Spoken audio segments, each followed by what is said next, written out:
She poured the coffee onto his phone the exact moment he said, "You're blowing things out of proportion again." Nothing serious happened. Hot liquid gushed from the mug straight onto the screen, and he leapt up as if stung. "Are you insane? That's a brand new phone." "And you thought I wouldn't notice?" she replied calmly, setting the empty mug on the table. "Thought I was blind? Deaf? A fool?" He froze. For the first time in years, her voice didn't carry irritation or exhaustion, it carried ice. A cold so sharp it sent a shiver of fear down his spine. Their names were Martha and David. They lived in a Birmingham suburb, in a house with white shutters and a neatly trimmed lawn that David mowed to perfection every Sunday. Neighbors considered them the ideal couple, 22 years of marriage, 2 grown children, stable jobs, no scandals, no debts, no oddities. Everything's so smooth with them, people would say behind their backs. But smoothness isn't always peace. Sometimes, it's just thin ice over a chasm. Martha worked as an accountant at a small firm, quiet, meticulous, always punctual. David was a sales manager at a construction company, charming, affable, great with people, especially with the young women in marketing. The first warning bell rang 3 months ago. Martha happened to see a notification on his phone. "Thanks for last night, face-blowing kiss." No name. A blocked number. She said nothing, just remembered. Then came the late meetings. Wednesday until 9.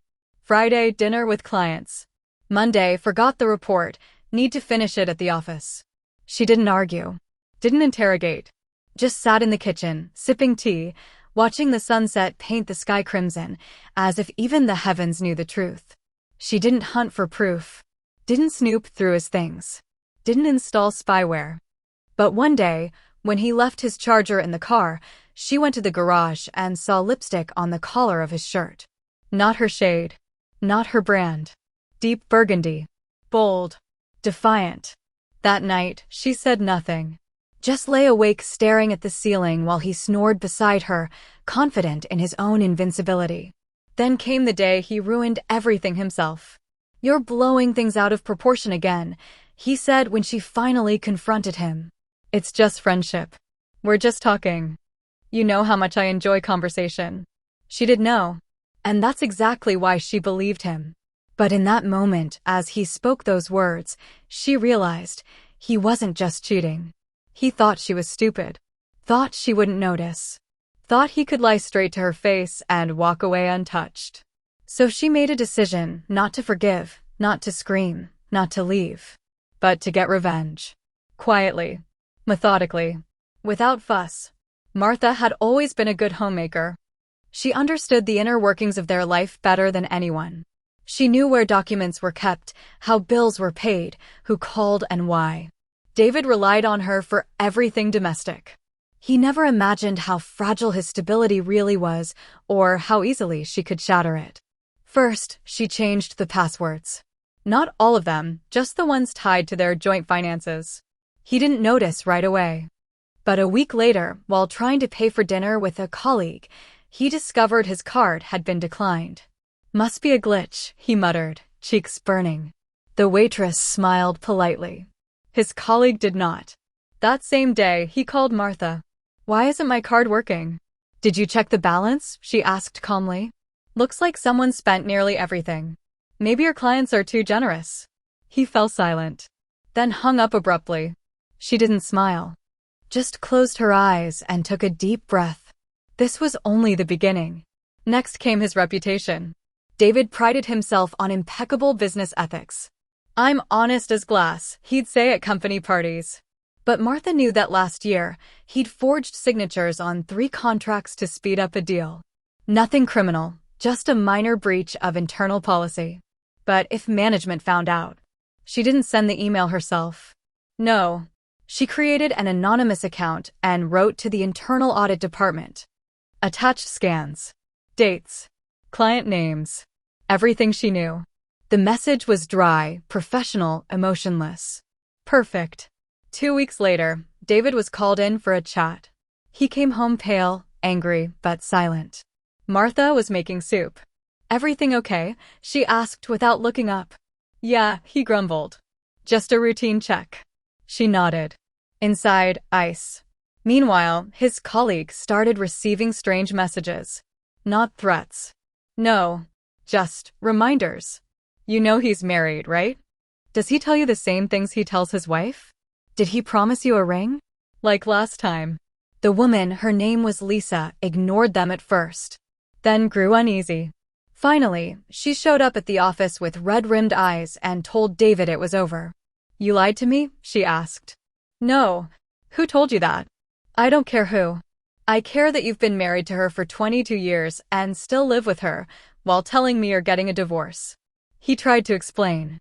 But she walked away. For good. When he got home, Martha already knew.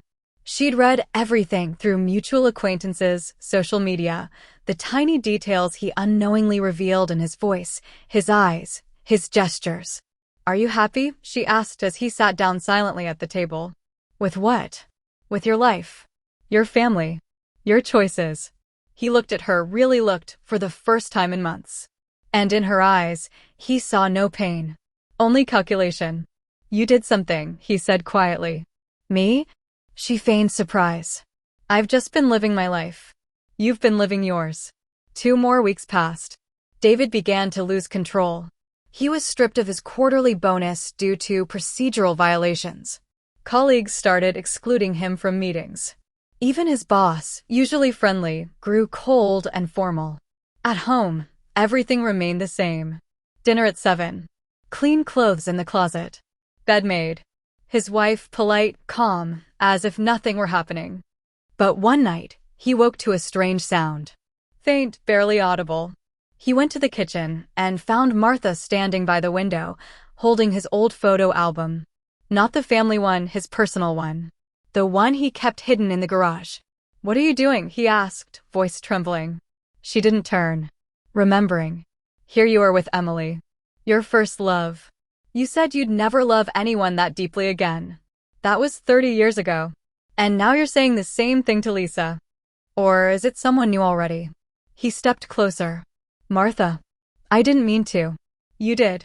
You just thought I wouldn't notice. That I was background noise. That I was furniture, not a person. It's not like that. Then why didn't you stop? Why didn't you tell the truth? Why didn't you leave if I'd become so unbearable? He had no answer. Because he couldn't. Because the truth was worse than the lie.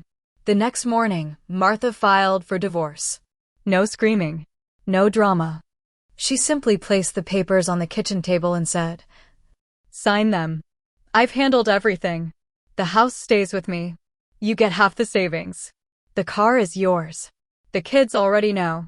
You talk to the kids? Of course. They're adults. They don't need fairy tales. He sat down, truly broken for the first time in years. You planned all of this. No, David. I just stopped being blind. The divorce was swift.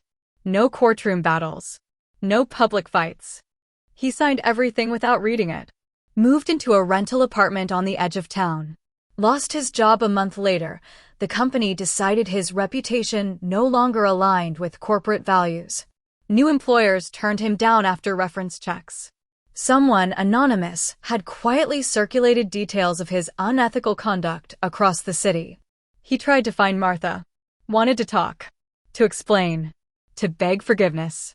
But she'd changed her number. Blocked him everywhere. Even the kids responded with restraint. A year passed.